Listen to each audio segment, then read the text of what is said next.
Ever wondered how to check raise in poker and when to fold a bad hand? Well, you're not alone. The world of poker is a tactical battlefield, and two of the most influential strategies are the check raise and the fold. The check raise, a deceptive move designed to lure your opponent into a false sense of security before striking with a higher bet. Meanwhile, folding, a retreat in the face of a poor hand or overwhelming odds, is just as important. It's a game of patience, and knowing when to hold back is key. Understanding these maneuvers is not just about knowing the rules, but mastering the art of timing, bluffing, and strategy. This video will break down these concepts into simple, easy-to-understand steps, giving you the tools you need to elevate your poker game. Stay tuned as we delve into the art of check raising and folding in poker. Check raising, a strategic move, demands both timing and skill. It's a two-step dance in the poker world. You begin by checking your hand, an act of strategic restraint designed to lure your opponent into a sense of security. Like a spider weaving a web, you're setting a trap, inviting your opponent to step in with a bet.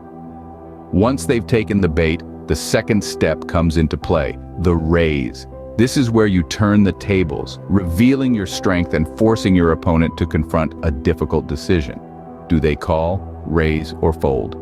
Each choice carries its own risks and rewards, and your check raise has effectively shifted the burden of that decision onto them. Check raising is a powerful tool in your poker arsenal. It's a move that can shift the dynamics of the game in your favor, allowing you to seize control and dictate the pace.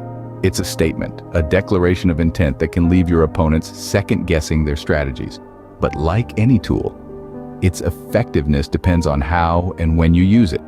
Check raising isn't a move to be thrown around carelessly.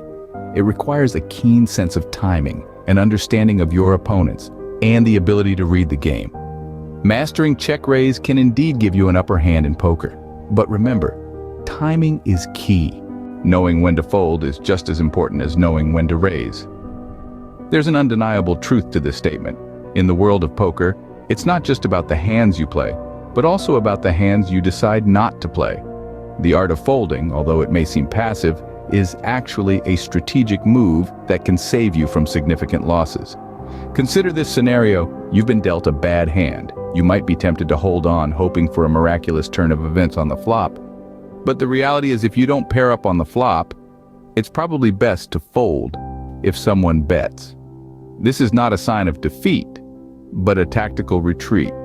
It's about recognizing that this isn't your hand to win, and that's okay. Now, let's talk about chasing the flop. This is when you keep betting, even though your hand isn't improving. It's like trying to catch a train that's already left the station. Chasing the flop is a common mistake among beginners, and it often leads to unnecessary losses. It's crucial not to get attached to your cards.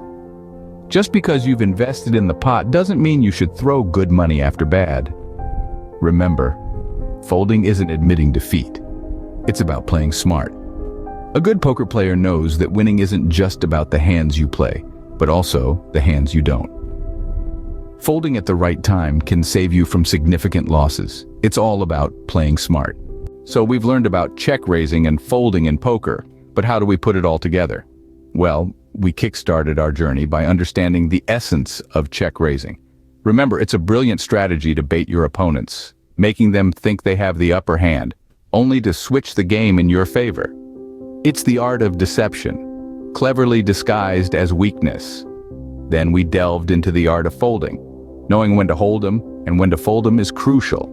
If the flop doesn't pair up and an opponent bets, it might be time to let go. Chasing a bad hand can cost you dearly. Practice these strategies. Mix them up. Notice how they influence your games. It's all about reading the table, understanding your opponents, and making smart decisions. Remember, poker is not just a game of luck. It's a game of strategy and skill. So play smart, and may the odds be ever in your favor.